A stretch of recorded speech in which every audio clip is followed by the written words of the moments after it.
tonight. We have a really special staff treat tonight. Come on up, Curtis. Share your experience, strength, and love.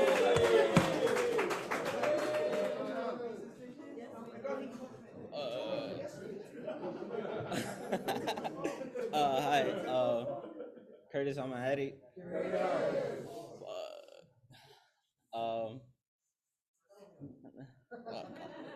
So,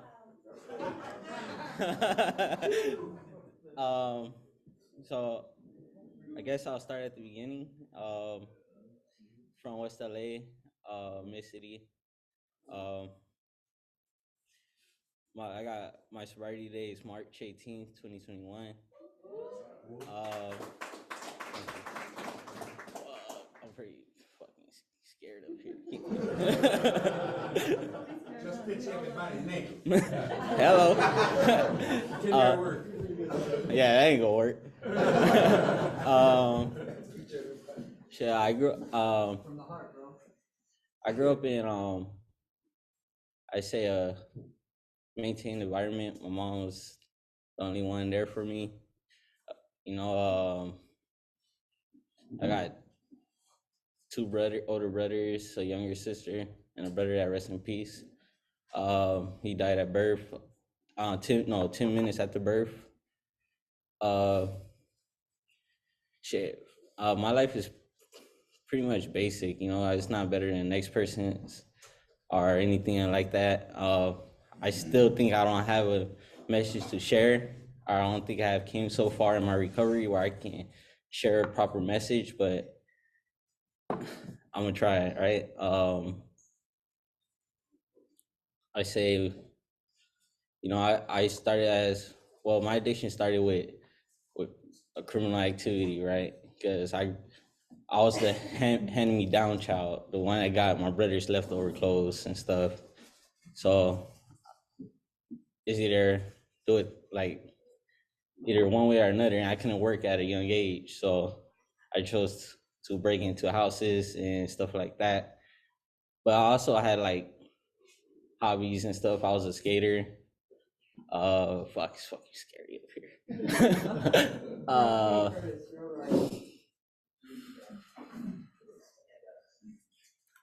So yeah, but I started as a skater. I was skating for little skate shops, Extreme. I skated with Red Bull, DGK, all type, P-Rod, Terry Kennedy, whoever you can really name.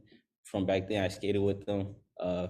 Ended up skating to graffiti, to living that life pretty much. I was always in some type of shit that I shouldn't have been into, right?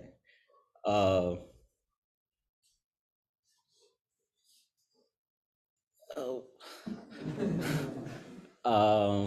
went.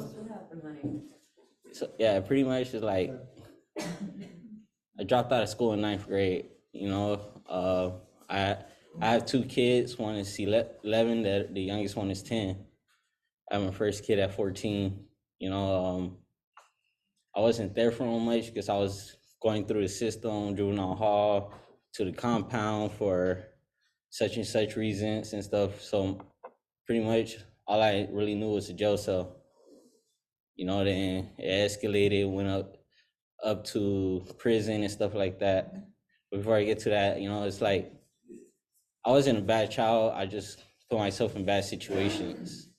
I was in JROTC. I did JROTC. I went to camp for JROTC, and I had a path where I wanted to go to the Army and stuff like that, and never took off because of the life that I chose to live instead, right?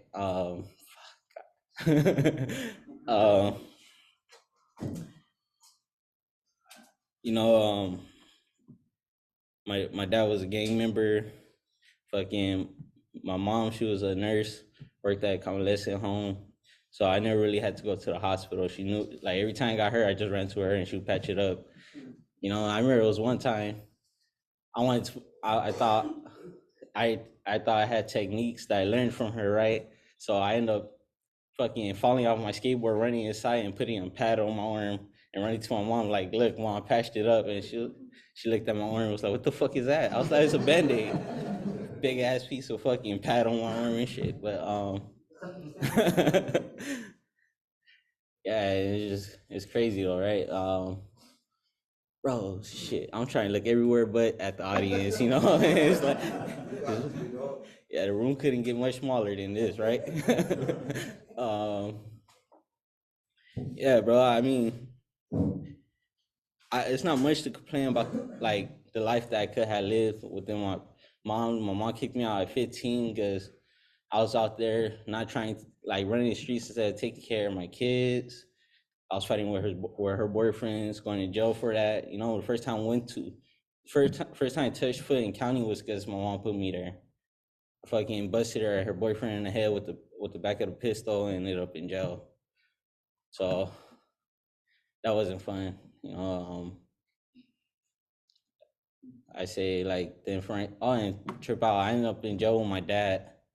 You know, fucking ended up going to the same dorm with him, doing the same. He was like, "Oh, this is how you gonna move." You know, he was the one that laced my foot. That's the only time, most of the time that I ever spent with my dad was in jail, and that was 6 months. You know, we talk here and there, but it's not really much of a good relationship with him. You know, I kind of blame him for the way I grew up because when my mom used to try to send us off with him, we'll go and he'll just be around his homies. Like I'll come back with bruises because I'll be in the back getting beat up by his homies, little brother, little kids and stuff, and like this and that. And they'll be like, "Oh yeah, you just having fun." No, it's not, motherfucker. Got a black eye. You know, like, but one thing he did show me was like bring me around that I did like when I was with him was lowriders, motorcycles, and stuff like that. You know, but other than that, like that's pretty much it. I say like my addiction kicked in once my grandma died. You know, because I was like when they unplugged her, I was the last person she was talking to on the phone. Like that's where it escalated at, right? And it was just fucking hell, bro. Like I remember the first time I did meth. I was at a party. The homeboy said I was coke, and I ended up being meth. And I was talking his ear off, walking back from 120th and Avalon all the way back to Koreatown. You know, so I was really on a good one. I had.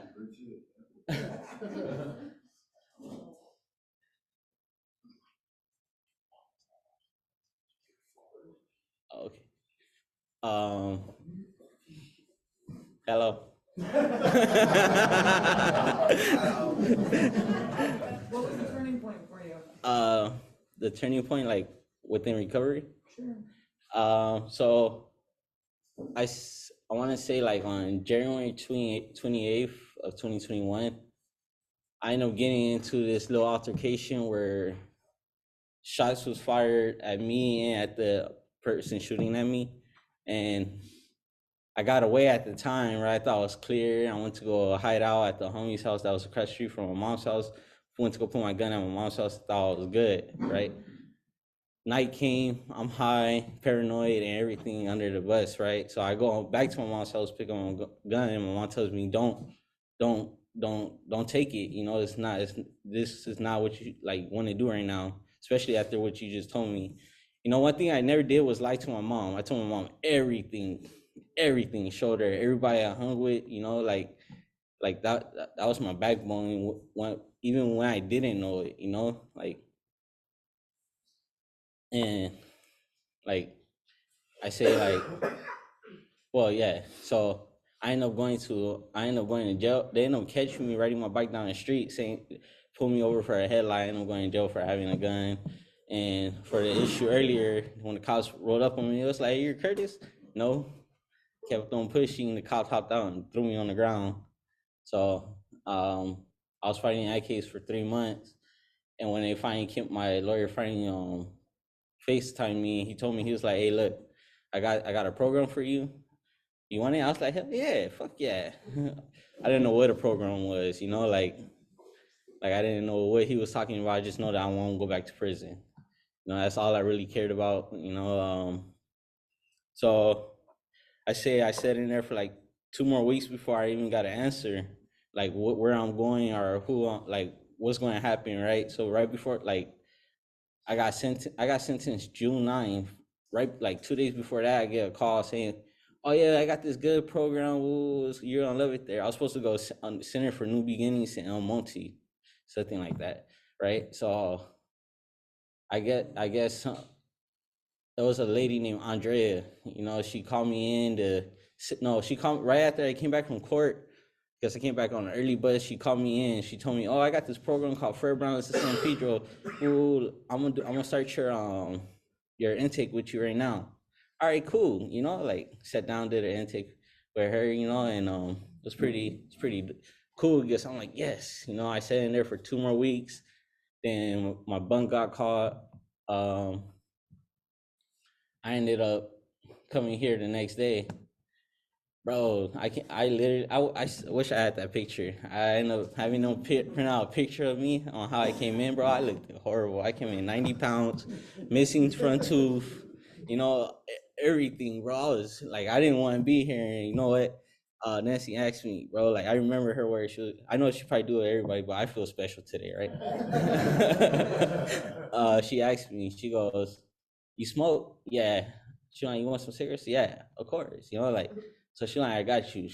I'll be back." She came back and gave me some cigarettes, bro. That actually kept me here, right? Because I was already plotting to escape. You know, I don't care where I'm at. I'm finna leave this motherfucker. You know, like, but it's trip out the gate this big. You ain't gotta run. You can just tell them you can bounce, right? That's the irony in it, you know. But I know staying the night. Because I knew the homeboy I was in jail with was gonna come the next day, so I was like, "Fuck it, if you don't feel it, we can both bounce." You know, that was the plan. I don't know, right? But I ended up staying. He came, he was like, "Fool, I don't know what you thinking, but I'm gonna stay." You know, and so I ended up staying with him. Bro, I swear that experience was something else, right? Because I got into like the letters, the step work, the treatment steps, and all that. And I was like, damn, bro, like just the autobiography itself, like I still got it at home. Sometimes, like, I would read it and I'm like, damn, like, okay, like, damn, I fucked up big time right there, right? But that shit really helps, you know, but just interact, like if I had to push myself to open up because I didn't want to deal with nobody.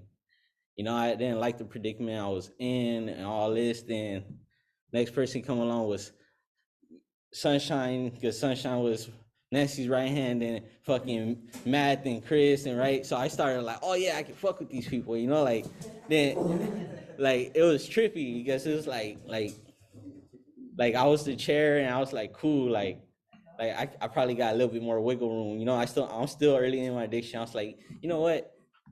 I want to see how much I can get away with, bro. I couldn't get away with shit, bro. Little do I know what I signed up for. You know, I had people holding me accountable, you know, and shit like, oh, you know, you fucked up. So, you know, like, or when I get mad, oh, excuse my French.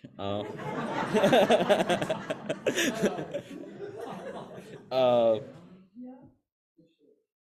um, but yeah, little did I know that the people I would interact with would become like my family, right?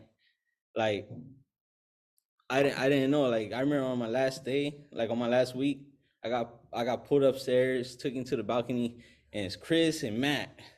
It was like, look, bro, ooh, like not everybody's gonna like be where you want them to be at, or like love you how you would show your love to them. Not everybody cares about what you're going through, right? And like I was like, yeah, whatever. So I don't need to hear it. I don't really mess with people anyway, right?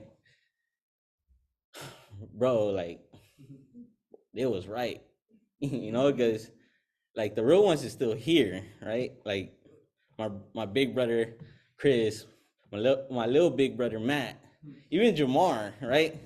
Because Jamar was in the back house calling me on everything I was doing wrong. He was like, "Oh, you didn't sign out. Come sign out." Like, bro, I'm whooped, you know, like, like, but it was cool, right? Because like today, like where they hold me in their hearts, I hold them at, right? Like like my like that like my mom went into the hospital last year, right? her kidneys was failing, and she had blood clots in her leg, and they had to amputate her leg. You know, I was working graveyard at the time, and like my sister sent me the message, and I buckled under the table and started crying. You know, like I was dealing with this girl that I thought I was in love with that didn't give a fuck about me. You know, like that like I had little, no matter what, that made me into the person I am today. You know, and like I could be broken, I could go back to using, and yes, it still happens where I think about it. And you know what? Now I can pick up the phone and call my big brother Chris. Hey, Chris, can I go to your house and play PS5? Right? Can you, like, what you want me to do? You need me to come in and work?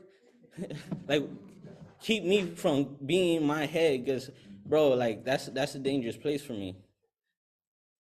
You know, I feel like sometimes I feel like I got every reason to go out, but who am I going to turn to when I go out? You know, because I'm gonna push big bro away, little big bro. I'm gonna push sister away. I'm gonna push everybody away, just like I did my own real blood family. Man, but I hope you guys find me, right? Because I like. We don't need to find you right here. You're right Yeah, here. yeah, right. Like, yeah. Thank God, right? So, and it's like today I get to show up for my mom, right?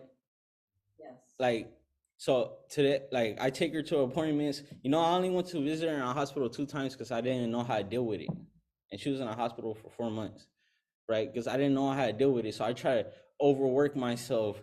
Hey, let's go to a meeting. My mom's sitting in the hospital. Oh yeah, let's go to a meeting. I'm smiling, but you know what? I'm hurting inside. You know, I didn't know how to deal with it. You know, I had sponsors that I felt that wasn't good for me. Yet I had the last sponsor that went out and tried to blame everybody for his own problems. You know, and seeing him go out hurt, right? But yeah, I gotta move on. I can't. At the end of the day, what that man said and this man said to me on that balcony, it came to action where, you know what, he gotta live his life and I gotta live my life.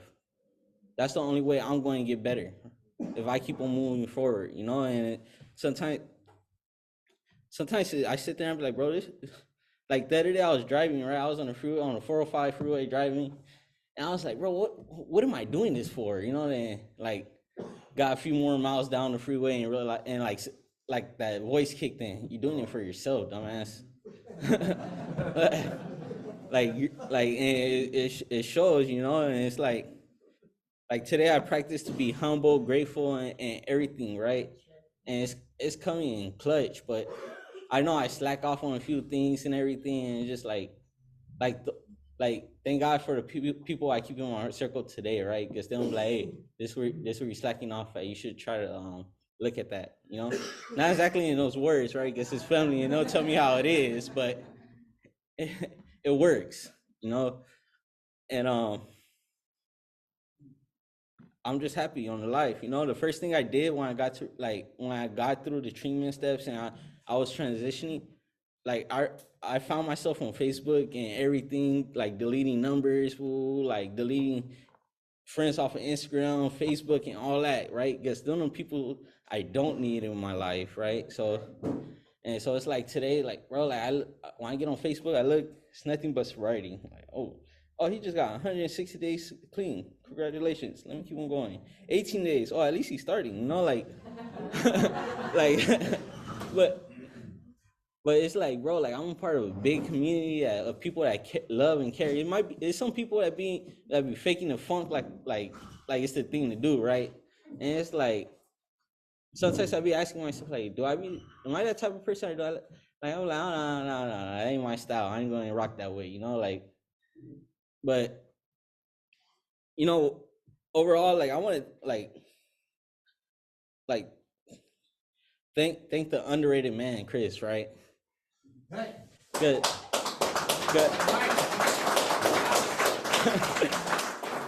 Because a couple months ago, right, I found myself in a situation where my auntie and my mom wasn't on the same, wasn't on good terms. So I had to bounce her around from Momo to Momo to Momo, and one day I found myself broke, bro, and the only man that showed up, right, or the only man that I wanted to show up was that man back there. He showed up, paid my mom's motel for 3 more days. You know, bro, it's like it ain't nothing but love coming from me after that, bro. Like, you did something that I couldn't do at that moment, you know. I started freaking out, bro. I broke down on the man. He held me while I cried. You know, so I know, like, if I go back, bro, I'm losing all of that. Like, it's a saying that I was seeing on TikTok the other day that Nipsey said, right? He said, you don't come so far down your journey that you don't even want to look back. You know, and that's real, that's, I'm trying. You know, that's real spill, right?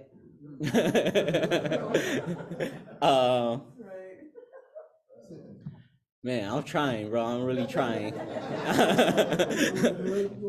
And it's like, but it's like, dude, then, like, NA base, right? Like, they say, oh yeah, you get to travel, right? I never been in Las Vegas, right? Last year I got to go take a trip out to Las Vegas, driving myself, right? And hit the convention, right? Bro, I mean, like, I stayed for the convention, but it was just like the trip, right? Like, I was like, the whole time me driving, I was like, bro, if I was high, bro, I'll probably be somewhere smoking right now. But guess what? I'm on the road, and you know what? I'm going 109 miles per hour. Don't tell Chris. Guess it was his car, right?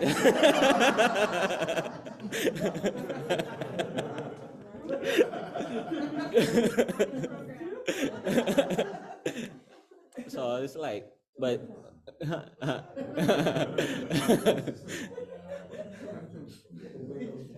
we'll keep that a secret though, right? But anyways, I was serious.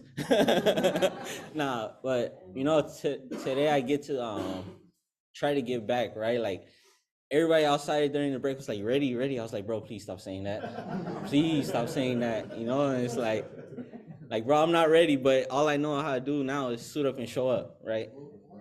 So this is what I'm doing, even though you guys don't know how nervous I am, right? like you could. Thank you. At least you guys know this, right? Because I'm still trying to figure it out, right? But I guess it does get easier, right? But it's like today and like,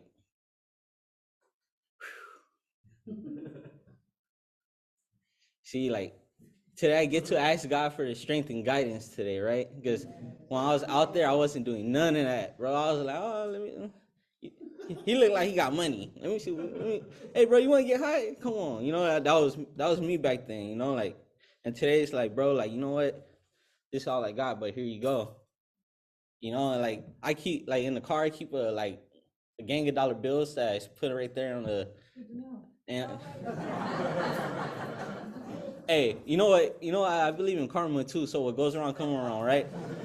I was breaking in people's car and didn't even care, bro. Throwing out car seats and all, thinking that it was cool. You know, I was like, damn, like, it's not till I got clean that I realized that I wasn't just taking from the owner of that car. I was taking away from the families too. I was taking away from the kids. They didn't have a car seat no more. They had to wait until they get another car seat or go out buy another car seat. What if they didn't even have a job? You know, and it just sucks, bro. Because now, like, I was like, oh, like, damn, like sometimes I feel like my demons attack me, right? Like, I was going to church for a minute, and I remember one time they told me to go up to the altar. I went up to the altar, and I just started crying out of nowhere. And one of the pastors come up to me. He was like, "Hey, bro, you got a demon on your chest. Let me pray for you." I was like, all right, so you pray with me, bro. I broke down, bro. I broke down, and I was like, I told God, I'm sorry. I asked for forgiveness. You know, because I'm not perfect, but I am trying, bro. This is a what is it called? A product of progression, right? Does that make sense? Yes. All right. So yeah, it's like I'm trying, bro. Like I'm trying to do my best to help myself while I help the next person. But if I gotta focus a little bit more on myself, right, before I could help the next person, right? And bro, I just like I'm living my best life right now. better than what it was, you know, like I'm finna go to a Clipper game with the whole family. Bro, I lived by the Staples Center all my life, never been there, only looked at it, right? And I was not looking for the right reasons, right? I'm like, all right, the parking interest is right there. You got a couple of drunk people right there. You got, you know what? I ain't even got to rob them. I can finesse them out of whatever they got. You know what? Let's go to my house. You know, the house of the Momo, right? I wasn't right, you know, and like today I'm working on myself, you know, like little by little I'm gonna get there, bro. If I feel like I can't like take it upon myself, I got big bro and little bro to turn to, you know, and it's like, bro, I'm so grateful because today I get to go to a house, to go to my mom's house that I pay rent for, you know, for go to the homegirl's house and play with her little daughter because, you know what, like I'm trying to find my way to work my way back to my family, bro. But today, you know, I see the little girl and she's like, oh, Curtis, ooh. The other day I got a call from her mom saying, oh, you know what Olivia told me? I was like, what? She said I'm so dramatic. She was like, I wonder where she got that from. Oh yeah, she got that from me. Yep. I co-signed that right here, you know? Yeah. So it's just little things, you know, and it's like, not only that, you know, like I was tripping out the other day because like a couple months ago, right? Because I got a call from a DCFS worker and they asked me about one of somebody in the room that I talk to on a daily basis and try to give them guidance as best as I could. And they told me, oh, how's this person doing? I told them, look, I'm gonna tell you exactly what I know and how I know it. I was like, she go to meetings, she handle her business that she's supposed to handle. Other than that, I can't speak up on her. You know what? Today she stayed on 25th Street, got her kids back, got her own house, got living right. You know, and like that when I took the guys to Vaughn's, I seen her at Vaughn's, she was like, Curtis, look, I got my kids back. Bruh, like, wasn't that a lovely feeling? Like, she was awesome. But how much time do I got? What, that quick? Right on. But yeah, so I want to, like, for the last 5 minutes, right, I want to sit here and just like say one more time, like, big bro, I love you, dog. You know, wherever I got, you got, you know. Little bro, same go for you, right? And it's sisters, right? Love you guys. I can't wait till we see little Neely and all that, you know, like that's just glory. That's like something I can't fucking, excuse my language. I'm sorry, Miss Roxy. But I want to also take the time out to thank Miss Roxy too, because when I came in for my interview, I came in with a pro club on and some blue shorts, that golf shorts, right? He called it something else, but we ain't gonna go there. All right, right? yeah. So I came with that, bro, and like we was having an interview, and like, bro, one thing you cannot get past these people is the bullshit, right? You know, like I don't care who you are, bro. They been there, done that. Right? They asked me, "Oh, you got a car?" Yeah, well, I don't drive it. You know. They was like, "But don't you work in LA too?" Yeah. So you gotta drive to work, right? Yeah. Busted, right? And it was like at that moment, I felt like, "Oh yeah, I'm not getting this. This is my family, right? So this is where I want to be at. You know, I got a net job in West LA, as a detox tech, and bro, like." This is nothing compared. No, that is nothing compared to what's happening right here. Like the real recovery right here, right? Because they go to Six Flags while you guys go to meetings, you know, and like that's dope, bro. Like the fact that I can come back into my family, like, bro. First of all, I broke down in the interview room and started crying, telling them how much I want this, and they gave me a shot. And bro, ever since then, I'm not looking back, and I won't look back, right? You know, and that's just how it is. Now I'm a house manager. Now I'm a program assistant doing this and that, bro, I'm a driver, bro. They're like, I used to steal cars, bro. Now they're trusting me to drive a car, bro. Like, that's freaking awesome, dog. Like I remember I couldn't wait for that, right? I used to tell Chris, like, hey, come on, bro, like, ooh, like, can I at least take one? Nah, bro, you can't take one in your car. You're not on insurance. You don't have a license. Like, shut me down real quick, bro. I used to get butthurt over that real quick. But today I get to drive like legally. I got my license now, you know, and it took big bro to come knock on the door and tell me, hey, bro, you're going to do DV today? I wasn't, but since you came in here at 7 in the morning, yeah, I'm gonna go up there. You know, fresh off a graveyard shift too. You know, yeah, I'm gonna go up there for sure. Yeah. Hey, but you know that was the blessing, right? I needed that because I went up there and passed the test. Called him. I was like, hey, bro, I passed my test, my written test. That's, and I was sitting in the car, yes, like screaming, bro. People in traffic looking at me like I'm stupid, you know, but.